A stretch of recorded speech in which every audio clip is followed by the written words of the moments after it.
So,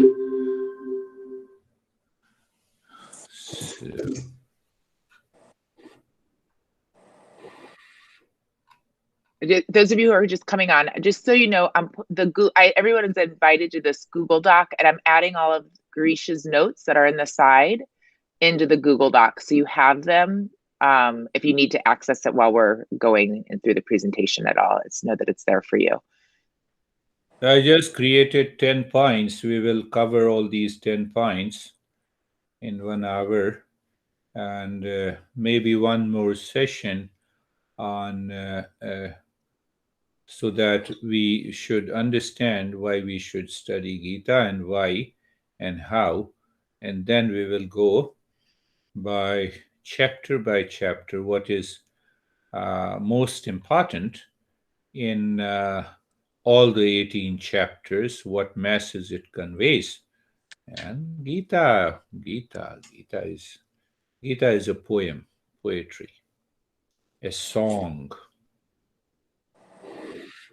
Now, sometime you start singing in the bathroom. How come you sing? Because if your mind does not store it, you cannot sing. But if the mind does not like it, you don't sing. It doesn't store. But that is habitual. So this Gita is like a song of life, song of self-discovery, song how to live personal, professional, social life with peace, prosperity, and success. You see that? That is the goal that we are going to understand. So, first topic, obviously, because that will inspire our mind to study Gita for the sake of the self-discovery. Do you know the Carl Jung or Carl Jung, Carl Gustav Jung? Huh? Was a, I think, Swiss psychiatrist and psychoanalyst who founded analytical psychology. So he studied Gita, and what he said, the idea that the man is like unto an inverted tree seems to have been current in the bygone ages. Exactly, he is translating perhaps the sixth or the seventh chapter, a couple of verses. So the link with the Vedic conception is provided by Plato, in which it states, "Behold, we are not an earthly but a heavenly plant." So do not understand in a Western concept of heavenly that heaven is within us. That he is talking about the self-discovery. So he got some idea about Bhagavad Gita is a true scripture of the human race, a living creation, rather than a book. That is what majority of commentators say. It is not a book. It is how to live here and now, how to live in excellence, how to live in heightened state of awareness all the time. That is what Gita teaches us. So you see that Carl Jung or Jung have uh, clearly understood that message of the Gita. We have another guy, Aldous Huxley. He was an English writer and a philosopher. He's very famous. So what he has written, Aldous Huxley. See that. Bhagavad Gita is the most systematic statement of spiritual evolution. Yesterday we studied the term evolution, evolved, evolving, and yet to be evolved. So understand this spiritual evolution in that context of endowing value to the mankind. It is one of the most clear and comprehensive summary of perennial philosophy ever revealed. perennial. It is relevant. It was relevant thousands of years ago, and it is relevant here and now. See the beauty of it. Bhagavad Gita has a profound influence on the spirit of mankind by its devotion to the God, which is manifested by actions. Means you are not going to the religious places, you don't have a cult, dogma, and belief. What he says, that is very important to understand. Gita, very important to understand. What is that? That in action, it is not in, it is not in, it is not in confined to the cult, dogma, belief. Aldous Huxley is a great, he was very famous, and he has written a lot of poems, and then he went into understanding these philosophies. Albert Einstein, for thousands of years, Bhagavad Gita has inspired millions of seekers and readers. Albert Einstein also said a lot about Gita. That we will understand when I pick up some of the verses. So there was a Austrian polymath. He was a theologian, Dr. Albert Schweitzer. When I read Bhagavad Gita and reflect about how God created this universe, everything else seems to be so superfluous. What it means? It gives a very beautiful, logical answer. What is creation? What is the goal of the creation? I'm suffering. Sometimes we blame and complain. Go, why the hell you created me? I'm suffering. Why God should ask you to create you? Why you are blaming him if there is a God that exists? So you see that these very burning questions where we have lot of confusions is clearly answered by our these great in the Gita. And that is why I'm picking up some of the comments. The great masters. Now see that Sri Aurobindo. One thing I should tell you something about Aurobindo. It's especially his childhood. Hardly he was 11 years old. Parents were doctors. So in British India, hmm, and maybe around maybe something around 1890 or 95, something like that. So the medical profession at that time, the couple sent his son Arvindo to England under the protection of a nanny or a maid with a strict instruction. What is the strict instruction? That this my boy, my son should never be exposed to anything about the Eastern wisdom. No Veda, no Upanishad, no yoga. No yoga. So he was studying in English in most of in the best school there, where the uh, uh, family of Elizabeth used to study because he has a lot of money. So in 3 years, he studied everything. And there was one examination that he has to pass, that was horse riding, so that he can become an officer in the British India uh, to go back to India. He refused to do so. He said, something is happening within me. I feel that sense of emptiness. And he came back to India at the age of 13 and 14. He studied all the text by himself. That is another process in yoga. is there. When you reach to a higher state of meditation, you can reveal the knowledge from these texts. He learned Sanskrit by himself, and his two books summarizes all the teachings of Upanishad, Gita, Yoga. But you have to live, you have to become a very higher level of a seeker to understand these two books, Life Divine and Synthesis of Yoga. First master, he wanted to learn meditation. First master. Perhaps in South India. His master name was Master Lele. Can you guide me about meditation? Yes. Close your eyes. First instruction. He gave only three instructions. That's all. Master gave him three instructions. Sit down. Close your eyes. First instruction. Watch.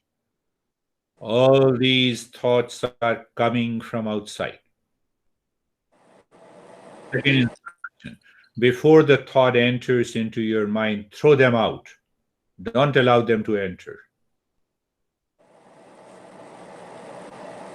If you are a higher level of a seeker, you grasp the things very fast. What happened to Arvindo? He continued sitting into meditation only for 3 days. Only for 3 days. We find even half an hour is so terrible. And after 3 days, he experienced that state of infinite ocean of the space, as he writes. He became one of the greatest masters ever lived in the modern century. He died in 1950. But his contribution to yoga, to the Eastern wisdom is immense. What he says about Gita. Bhagavad Gita is the most systematic statement of spiritual evolution and doing value to the mankind. It is one of the most clear and comprehensive summaries of perennial philosophy. Well, who am I? What is the world? Huh? What is this existence? How to live? What is suffering? Possibly we'll take up next week the psychology of desire. I will pick up some of the verses and you will understand. So, this is the beauty of this Gita, and also Arvindo. Arvindo has written a very good commentary on Gita, and it is known as authentic commentary. So, Henry David was an American naturalist, transcendentalist. So, what he says about Gita, see that. The idea that the man is like unto an inverted tree seems to have been current in bygone ages. So again, he is referring to that particular a verse in the chapter. Hermann Hesse, a German-born Swiss poet and also a transcendentalist, is very famous in the Europe. So what he says about the Gita. In the morning, I bathe my intellect in the stupendous and cosmogonic philosophy of the Bhagavad Gita, in comparison with which our modern world and its literature seems insignificant, inconsequential. He is a very well read, known philosopher. You know about Mahatma Gandhi? Mahatma Gandhi has written a book which is the title of the book is Experiment with the Truth. It is based on Gita. Based on Gita. So you can find other also great masters. Now, what exactly the second take up the meaning of the Bhagavad Gita? Bhagavad Gita, Bhagavat. Use the word divine or spirituality or pertaining to the self. Bhagavad, and Gita means poem, song. So it means the song of my real self.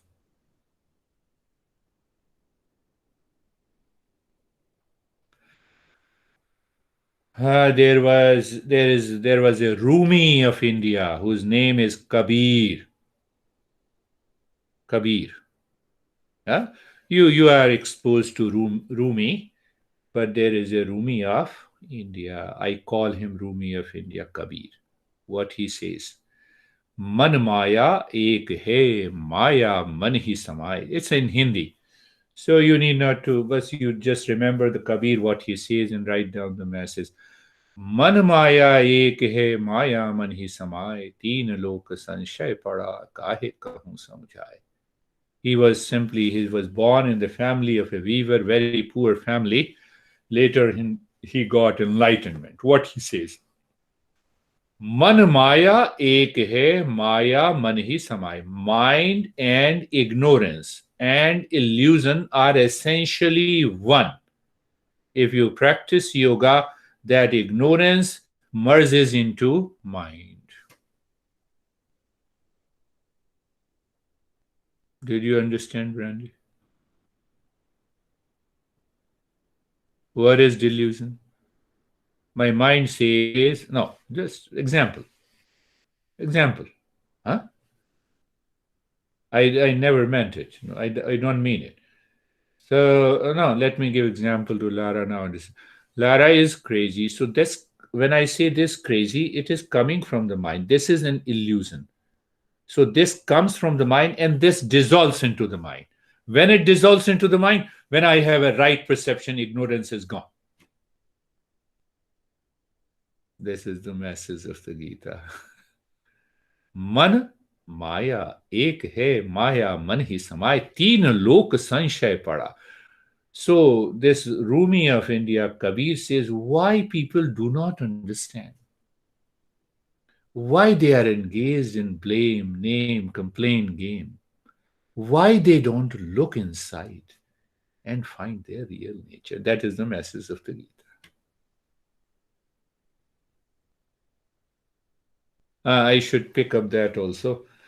The second verse, it says, uh, Man janat sab baat janat hi awaken kare. This is what the basic fundamental teaching of the Gita. It is in Hindi, so it's not a verse, but I'm just translating into English. Man janat sab baat janat hi awaken kare. Mind knows everything what is right and wrong, and still it commits suicide, it commits fault. Why I fight with you? Because you don't do what I like you to do. What that means, I have an expectation from you. You see that?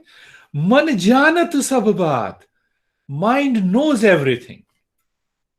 And still it commits a fault. What it commits a fault? It enters into anxiety, stress, duality, and conflict. Unnecessarily. Man janat sab baat janat hi awaken kare. What kind of a intelligent person you are? Now huh? He is teasing us, all of us. What kind of are you really intelligent? That is what he is questioning. So, what kind of an intelligent? So now he gives a beautiful example, a simile, that you have kept a candle in your hand in the midnight and you fell into the well. That kind of intelligence that you have. Did you understand that? You are walking in the midnight with a light, with a candle in your hand, and still you are blind and you fell into the well and you died. This is what our life is. Our mind says, I will settle the score with you, my honey. Then why you say my honey? Now, I'm just using to explain, I'm using the word honey, etc., just to explain you the principle. No, he is wrong and she is wrong. First, make yourself right. Forget the rest. That is the message of Gita. No, he or she does everything. Come on, hold your mind. Now, what the message is? That my mind does not want to look me, it does not want to go inside. It is so much obsessed with the things and objects outside, it does not understand, it does not want to understand. And there the Gita comes.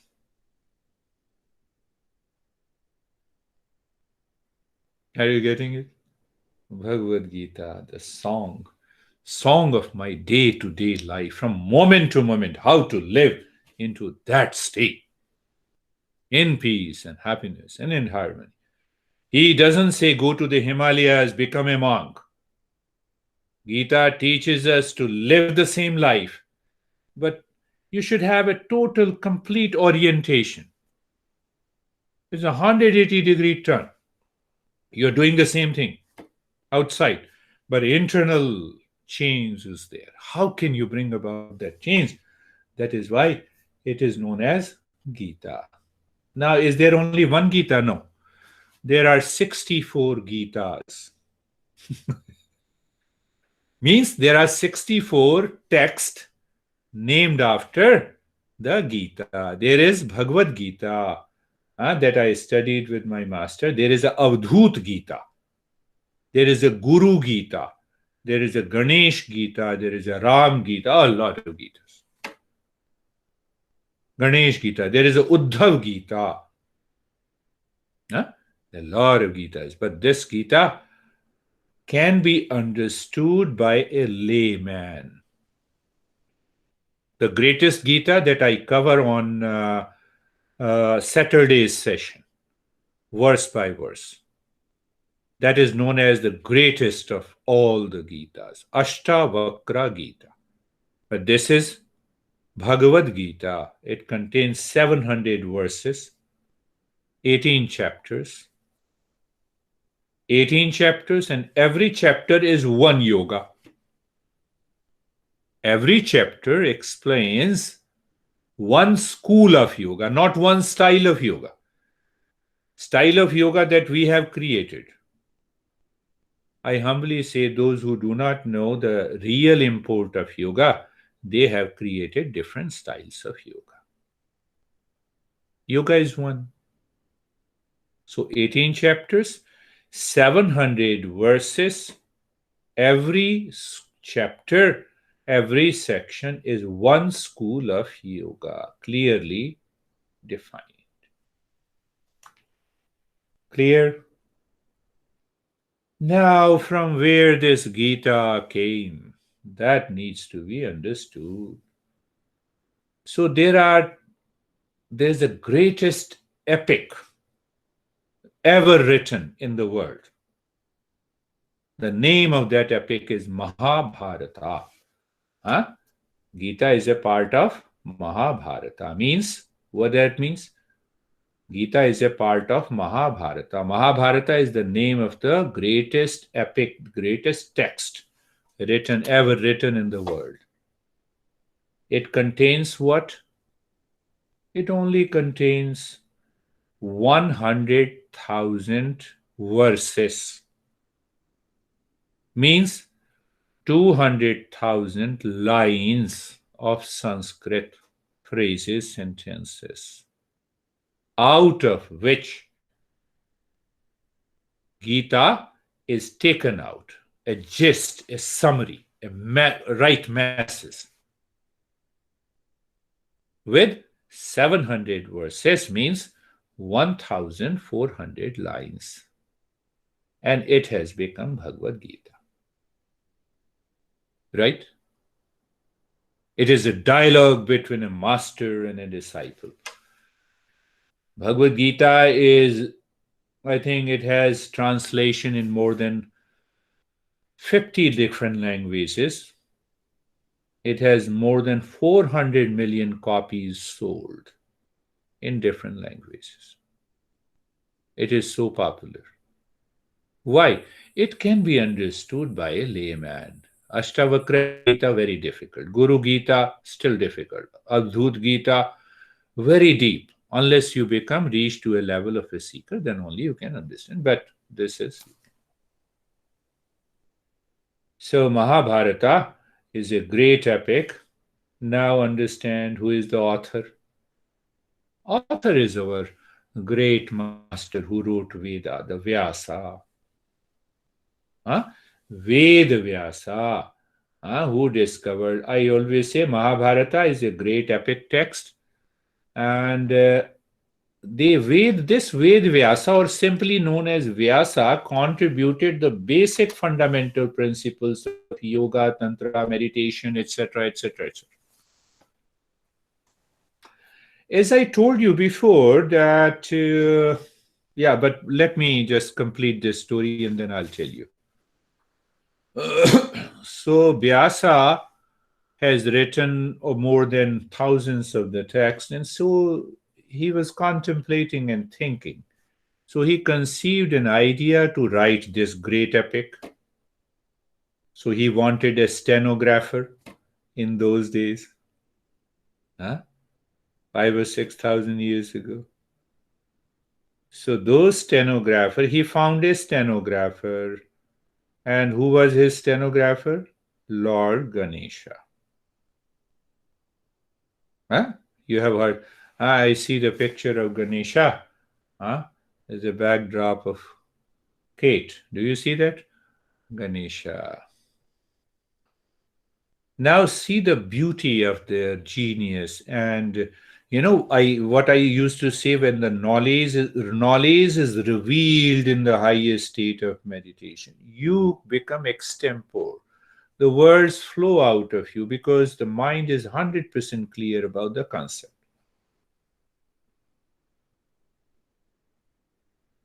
So Ganesha said, okay, I will dictate everything, whatever you speak, but there is one condition.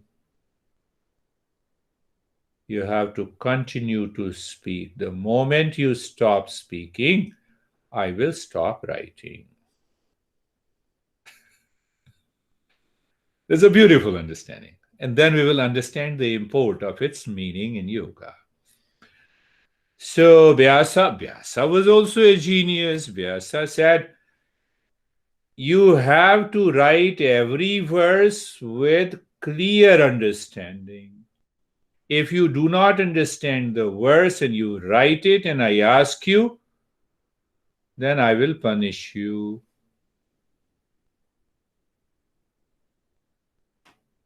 They both agreed. So Vyasa used to dictate.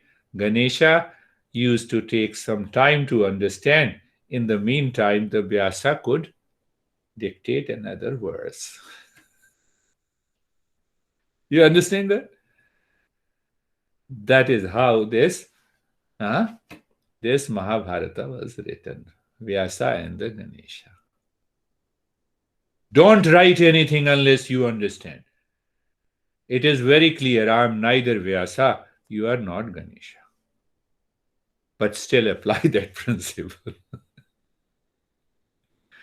Apply that principle. We like something, we write, but then we forget. We don't understand. That was the tradition of yoga. That was the tradition of yoga. Think of that. So, the moment you go to a grocery store, you want to know something, keep your mind aware and alert and calm and peaceful so that whatever you inquire, you understand. I had to buy a big monitor where I'm looking at you. So I spent about 5 days understanding all the attributes of a monitor. You get that habit. I compared the price, all the attributes, less price, with warranty. I got it from the Costco. Why not? I should do it. Why not? Knowledge is supreme. So Gita says knowledge of the self is the supreme. That is the message of the Gita. Sometimes my son says, why, Dad, just buy it. I say, no, why should I buy it? Let me understand it clearly. how it will work. So that the moment it comes to me, I just connect it and I'm working.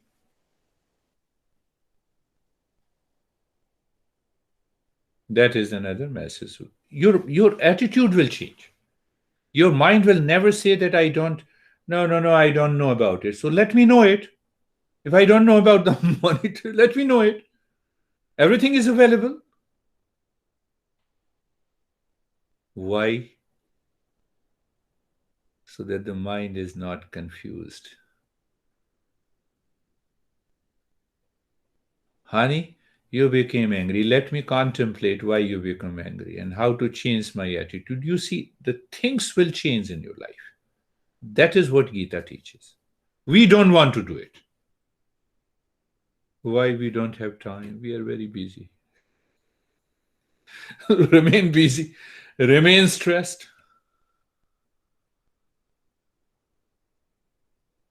History. It is more than about, I would say, uh, around 3,000 years ago. 3,000 years ago. I'm summarizing and giving you a context of the Gita so that uh, there was a king, great king, who had two sons. One was blind, older, and the younger was very good, capable. So normally there is a tradition the oldest one should become the king, should take over the charge from his father. But he was blind, so the younger one was made the king. Now see that when the younger one was made the king, so he had an older son than the son of his other brother. Do you see that? Do you see the conflict? The older brother has his son, yeah, who was 1 year younger than the son of his own younger brother. So now younger brother is the king. So his son should become the king after the retirement. Clear? And now I will explain you the context. So it is in the form of a story in the entire Mahabharata, and in Gita, these 18 chapters were extracted from Mahabharata. That becomes the dialogue between the master and a disciple. But I'm explaining you the context. So Dhritarashtra is the name of a younger brother. Pandu was the name of, just to for the sake of understanding. And then I will return instantly to give you the context. This blind guy was very cruel, always full of cheat and deceit. And that cheating and deceiving has increased when the younger became the king. He wanted his son to be the king of the kingdom.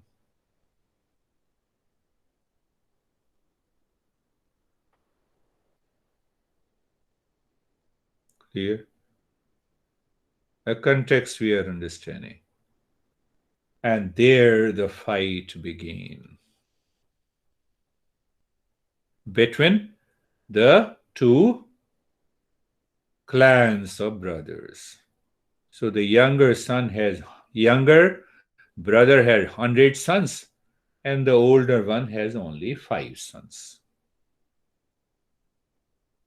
All are warriors. They were educated and trained in one monastery, but all the 100 sons of the younger brother Dhritarashtra, who was blind, used all means to defeat, all kinds of cheating and deceiving and doing all the criminal acts. On the other side, the younger brother, 5 sons were pious, following the right path. They were tortured, humiliated,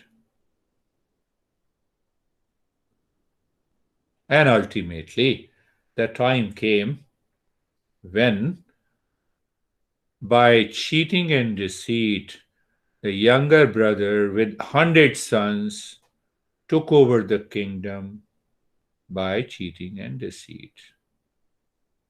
So these 5 brothers, uh, you can say, hired an ambassador who is the originator of yoga, Krishna.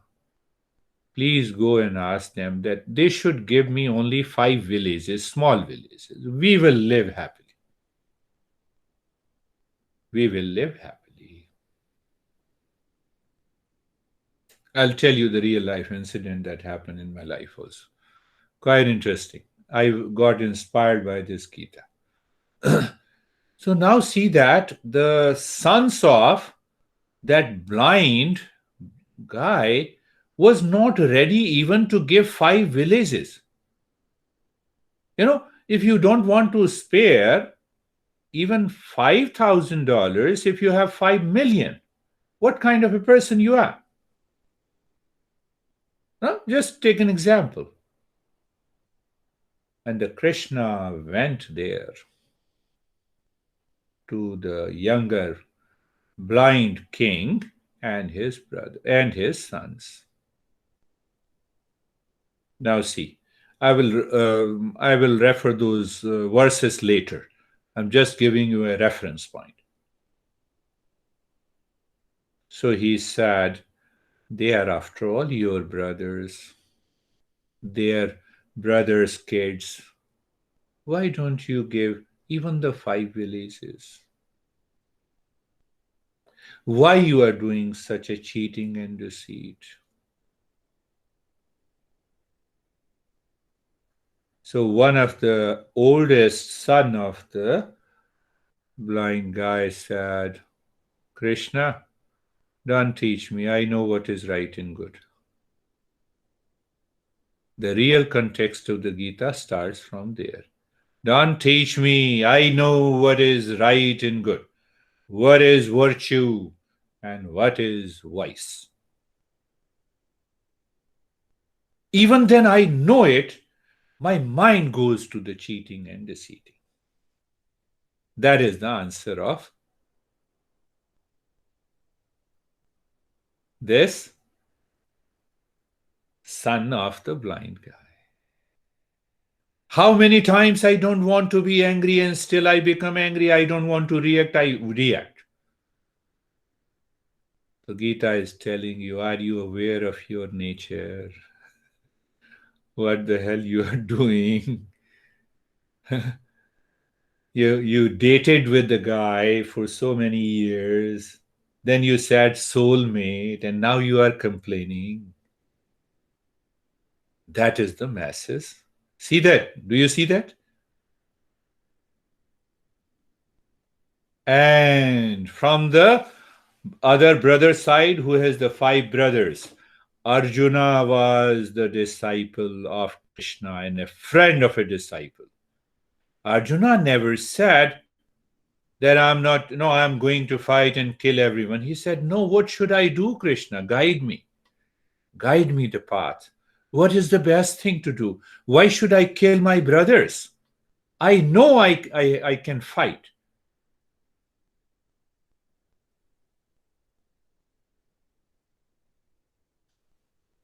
What we witness in the world today.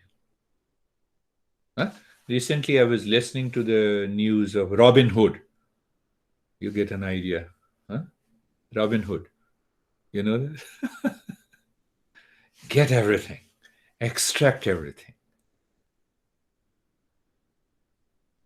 So it is the story of the human psychology. Frustration, cheating. What should I do? I am kind. I am compassionate. I am good. I am right. We have that notion sometime in idea. Why people are doing this? Why, my honey, you are doing this like this? So we get an answer of these challenges that we face in everyday life. That is the context. So whether it is between our relationship, whether it has to do in our professional life, whether it is to do it in my personal life, it is that context. In that context, the Gita is relevant. Listening to these verses, call and response, I will definitely do it. But then translation and listening, learning, and forgetting it. That is not Gita. Song of life. I must sing in my life. Did you understand the context?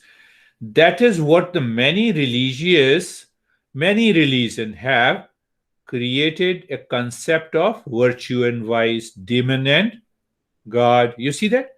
Both are working in us. That is present in my mind. How come Brandy is so more beautiful than me, so I'm jealous of it? That jealousy part is the 100 sons of a blind king. Why they depicted the character of a blind? I don't see the right knowledge. Even if I see it, I'm blind. That is the masses. You need a courage to open your eyes to change your life. We need a tremendous courage. Many people come to me for guide, and the husbands, I have tried every means. What you will do? My simple answer is that why your mind is too much focused and obsessed with your honey. The same amount of energy should be directed to understand your own mind, and the problem will be solved. What they say? Oh, do you mean I am wrong? Blind. You are blind. You cannot be taught. Are you getting it? Sometime we do it. It is our own life you might have experienced. We do it with the honey, we do it with our kids, we do it with our friends. I have a wonderful friend. I invited her. Please join this. Don't pay me. Join this. No, no, no, no. I know. Everything is good. I don't like ego. Blind. You are blind. So when we have ego, when we have likes and dislikes, when we have reaction, when we blame and complain, we are blind. Gita opens our eyes. That is the beauty of the Gita. I'm laying a foundation so that it becomes very easy, those who have not done. So, what?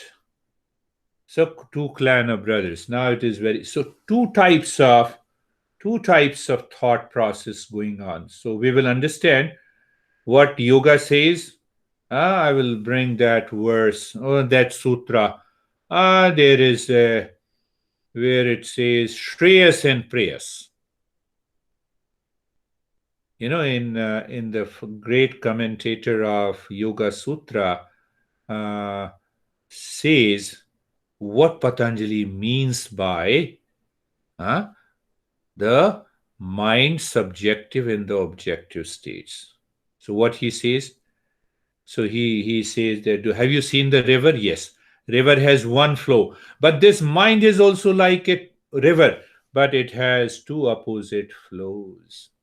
One flow is right and good, other flow is what I like and what is pleasant to me. Did you understand that? Shreyas and Preyas. Lara has written it. Shreyas, what is right and good? I have to first find out before I take an action. And the other part, other flow is what I like and what is pleasant to me. Honey, you should be doing like this because I like it. But if you don't do it, I will leave you. Done. My 10, 12 years of my relationship is done because what I like, you are not doing it. So the Krishna in the Gita teaches the path of the Shreyas and the path of the praise. Mentally, inside, with that knowledge, you start treating the path of the Shreyas, 90% of your problem is gone. Gita promises that. We study Gita to study ourselves. I have been repeating it again. Study Gita to study yourself.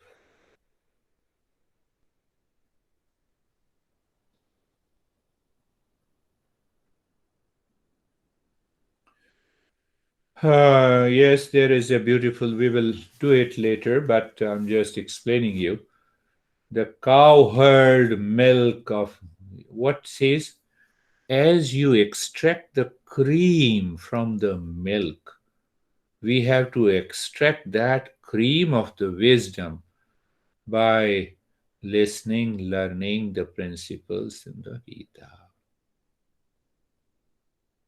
Do you see cream is there when you bring the milk, a gallon of milk? You don't see it. But when you churn it, the cream is comes out of it. So with reference, simply you study and you learn it and that's all. It will not help.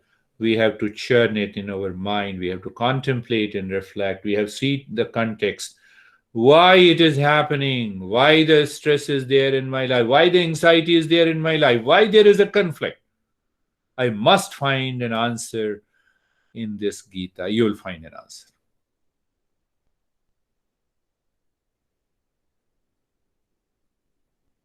I have come here to complete 300 hours of teacher's training, and you are giving me such a crazy task. Not interested.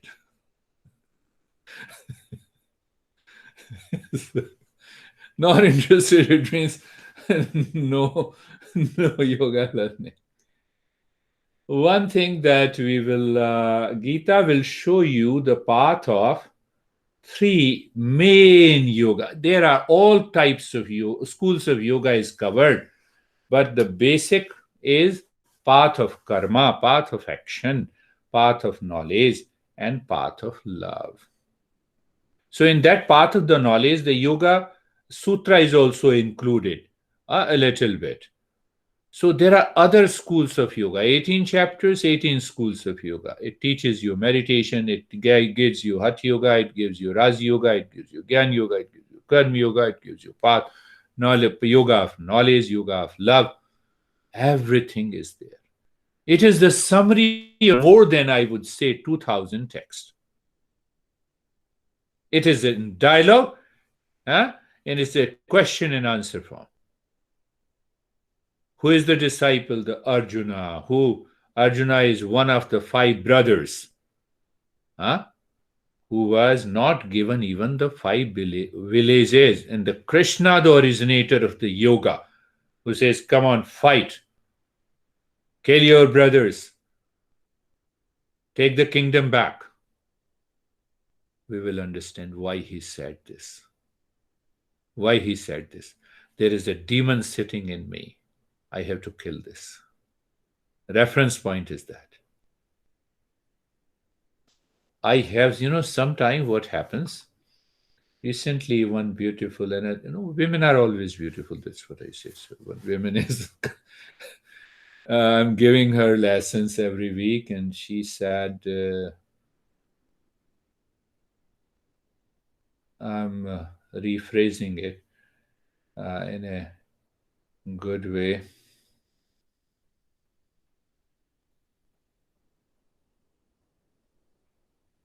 Yeah, let me leave it for the time being. I'm not able to rephrase so that you will pick up. So you see that demon is within me. That anxiety is within me. That reaction is within me. How to how to how to get out of it. Yeah, within few minutes we are finishing. So that is the way the Gita shows us in every verse. The Arjuna is one of the five brothers. Who is the disciple? Who is the seeker? who is the seeker, and Krishna, the originator of yoga and meditation, is the master. Another part, Arjuna was highly successful in the professional side. He has never been defeated in any war. And even then, we are rich by wealth, we are rich by our house, we are rich by so many gadgets, but still we are frustrated. Why we are frustrated? How come it happens? How to bring about that change? That is what the Gita teaches us. We are going to take up. There is, and I have already told you, there is a unique tradition in the Eastern wisdom. These are authentic texts. Gita is in most authentic text, so there must be a commentator. So I have to understand based on the commentary of a great master. So I referred you. This is, I always, there are many other commentators. They are a little bit complex, but the great master who lived until 1980, he followed the Eastern wisdom. So his commentary is very authentic. Swami Chinmayanand, the Holy Gita. So it will help you understand. So I normally tell that American mind can easily understand the import of the Gita. Other people have simply translated, they have their own interpretation. So we cannot accept, you should not accept my interpretation. You should accept the interpretation and commentary of these great masters. So I will pick up three commentaries of Sri Aurobindo, Swami Chinmayanand, and Shankara to explain you what exactly is the message of the Gita. Swami Chinmayananda. There are great masters, you can, if you want to study, but you have to study all. But first start studying only what we are learning in. So these are the great commentators: Sri Shankara, Madhvacharya, Aurobindo, even Mahatma Gandhi. There was a great commentary by a social activist. Then he became a monk whose name is Bal Gangadhar Tilak. Then Swami Chinmayanand, Swami Prabhupada, and many other great masters.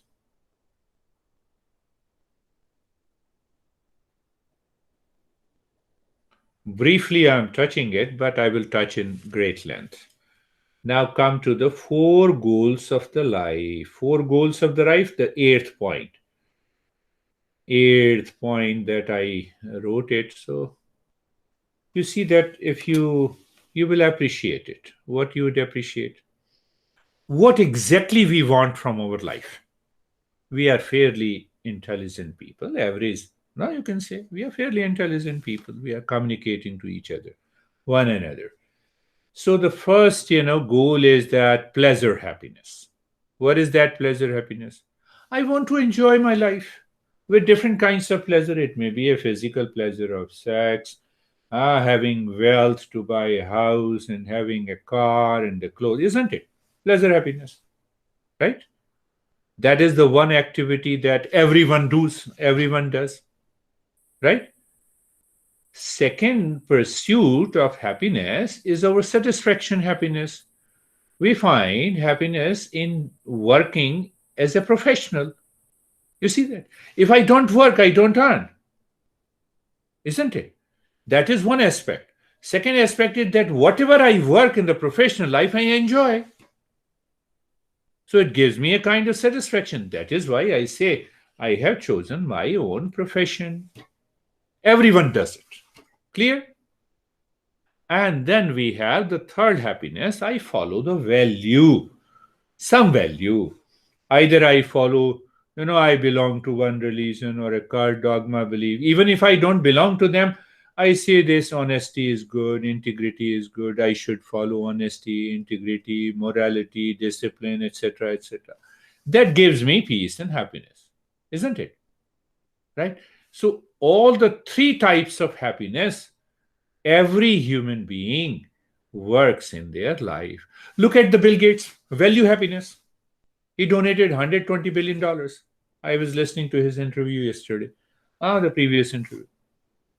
You see, it's a value happiness. Huh? Value. I will eradicate malaria from the world because I have the resources. Value happiness. So nothing is big or small. The value is a value. I keep that value in my relationship that is even greater than what Bill Gates is doing. Understand that. Value cannot be compared with wealth. No, I'm just talking to the masses of the Gita. Now see, these three activities we are engaged in all the time. Some person does it, there is a permutation and combination. There is a different proportion of the pleasure happiness, satisfaction happiness, and the value happiness.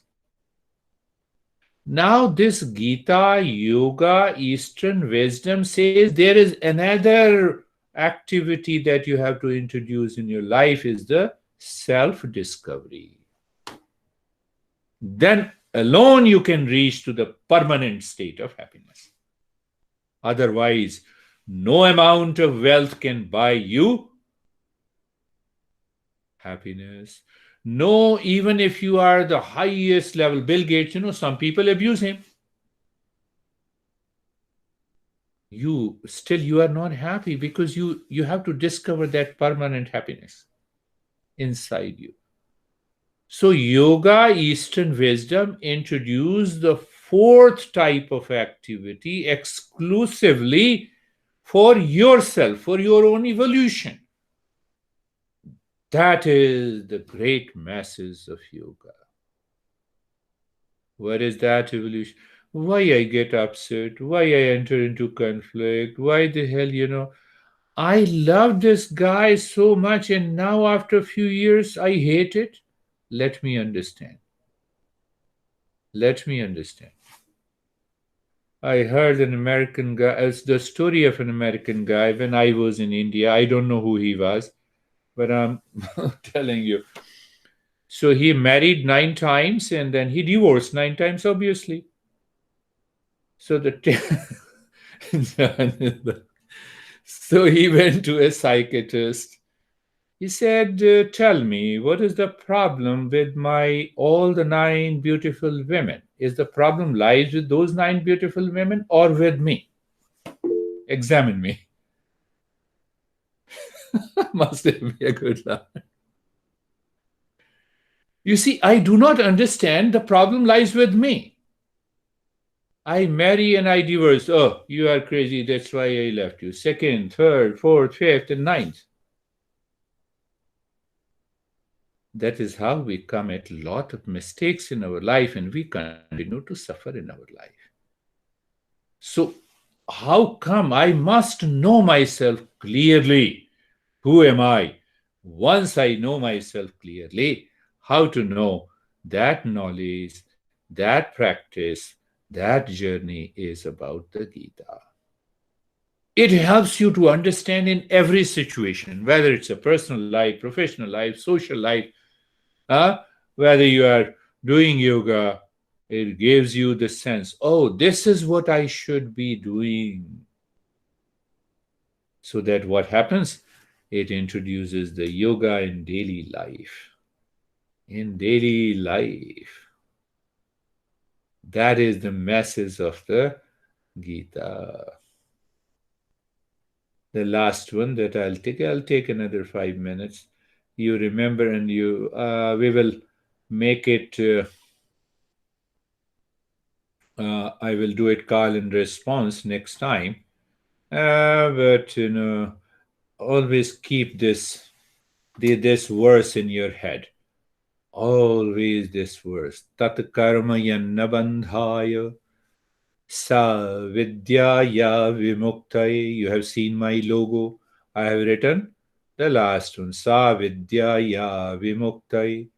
Ayasaya param karma vidyanya shilpain punam. Understand or digest it, assimilate it in your intellect. So much so that your intellect inspires you 24 by 7. This is the fourth activity that I must be doing while living my personal life, my professional life, my social life 24 by 7. And the days and the weeks are not far. You become a seeker. And the moment you become a seeker, the life becomes beautiful. Now understand this verse, what he says. The real action in life is that action which does not promote any attachment. Again, example of the honey. Honey, why you are not doing like this? Attachment. Come on. Leave him or her. Let her do and him do whatever they do. Keep your mind cool. Message: I perform, I should speak and act the way it should not create any attachment in my life. You see that? No attachment now from today. You drop the burden from your mind. 90% I can tell you. You become free. Now that is the knowledge which liberates you from the knowledge, from the bondage. What is the real knowledge? What the master is saying? The real knowledge is one by which I bring an end to the suffering, all kinds of suffering in my life. And then what is the other kind of a knowledge? That gives you the skills. That makes you an expert driver. Say, for example, that makes you an expert IT professional. That makes you an expert teacher. You learned certain skills. You know how to give the, oh, close your eyes, namaste. I used to make a joke of my friend. So after the end of the class, namaste. So I said, namaste. I want to say it again. But I must understand the meaning of namaste also before I do it. So, do you understand that point? No, real knowledge is one by which I discover myself. Other knowledge is used to gain expertise to use in my personal, professional, social life. But this knowledge will help me to discover my real nature, bring an end to the suffering. So, one knowledge gives me skills and expertise, other knowledge helps me to know myself. What is that knowledge? Yoga, Gita, Upanishad. Did you get it? That is what he is saying in the verse. It comes from Vishnu Purana. Vishnu Purana, I told you that Purana is a group of texts. There are 18 Puranas. All other action, when you treat the path of the self discovery, the time comes you need not to make any effort. You know your real nature and you think and you speak and you work and act in that state. Done. Other activities demand effort. I'm ending this session with this.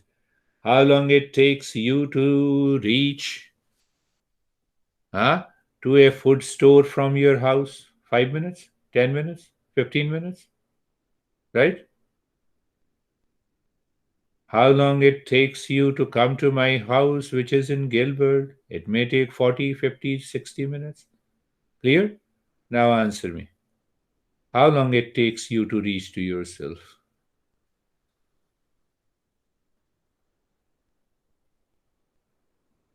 How long? Where you are here and now. Is there any time and space between you and yourself? No. When there is no time and space, it will not take even a single second. The question is wrong. You know your real nature. Always ask from today, what?